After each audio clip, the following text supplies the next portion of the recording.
Brazil দলে কে কত নম্বর jersey পরে মাঠে নামবেন এবং আর্জেন্টিনা ও কলম্বিয়ার বিপক্ষে ক্যাপ্টেন কে হতে পারে? ফার্স্ট টাইম ব্রাজিল দলে ক্যাপ্টেন হওয়ার যোগ্য দাবিদার তিনজনই আছেন, মার্কুনহোস, দানিলো এবং নেইমার জুনিয়র। 2016 সাল থেকে 2019 সাল পর্যন্ত নেইমার ক্যাপ্টেনের দায়িত্ব পালন করেছেন। এরপরে কখনো কখনো দিয়েছেন থিয়াগো সিলভাকে, আবার কখনো দিয়েছেন দানি আলভেসকেও। ইনজুরি কাটিয়ে আবারও জাতীয় দলে ফিরেছেন নেইমার জুনিয়র, হয়তো আবারও ক্যাপ্টেন হতে পারেন নেইমার।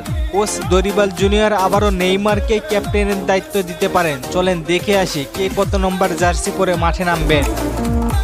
1 নম্বর জার্সি পরবেন অ্যালিসন বেকার, 2 নম্বর পরবেন দানিলো, 3 নম্বর লিও অর্টিজ, 4 নম্বর মার্কুনহোস, 5 নম্বর আগে ক্যাসমিরো পরত, তবে সে না থাকায় হোল্ডিং মিডফিল্ডার হিসেবে পাবেন ব্রুনো গুইমারেস। 6 নম্বর জার্সি পরবেন গুলহামে অ্যারেনা, 7 নম্বর ভিনিসিয়াস জুনিয়র, 8 নম্বর জার্সি পরে মাঠ মাতাবেন গারসন। আমরা দেখেছি উরুগুয়ে বনাম গারসনের খেলা, কি দারুণ ফিনিশিংয়ে উরুগুয়ের বিপক্ষে একটি গোলও করেছেন। 9 নম্বর জার্সি নিয়ে এখনও সংশয় রয়েছে, এখানে মনে হয় ম্যাথিউস কুনহা পাবেন।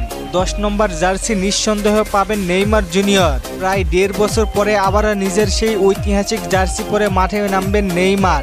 11 নম্বর জার্সি পরবেন রাফিনহা, অপরদিকে 12 নম্বর জার্সি পরে গোলকিপিং করবেন বেন্টো, 13 নম্বর ভেন্ডারসন, 14 নম্বর গ্যাব্রিয়েল মাগালেস, 15 নম্বর জুইলিংটন, 16 নম্বর উইসলি, 17 নম্বর এস্তেবাও উইলিয়াম, 18 নম্বর আন্দ্রে, 19 নম্বর মুরিলো, 20 নম্বর সাবিনহো, 21 নম্বর রদ্রিগো, 22 নম্বর পরবেন জোয়াও পেদ্রো, 23 নম্বর জার্সি পরবেন অ্যাডারসন। এই ছিল 23 সদস্যের জার্সি নম্বর, তবে অফিসিয়ালি ভাবে এখনও জার্সি নম্বর প্রকাশ করা হয়নি। আশা করি খুব দ্রুতই প্রকাশ করবে। আপনারা অনেকে কমেন্ট করেছেন, এই জন্য এই ভিডিওটি দিলাম। ফুজাইল ভাই প্রশ্ন করেছেন, নেইমার কি সত্যি ইনজুরিতে পড়েছে?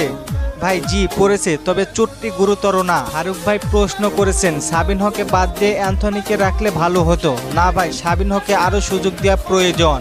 তাওহিদ ভাই জানতে চেয়েছেন, আর্জেন্টিনার খেলা কয় তারিখে? ভাই 26শে মার্চ।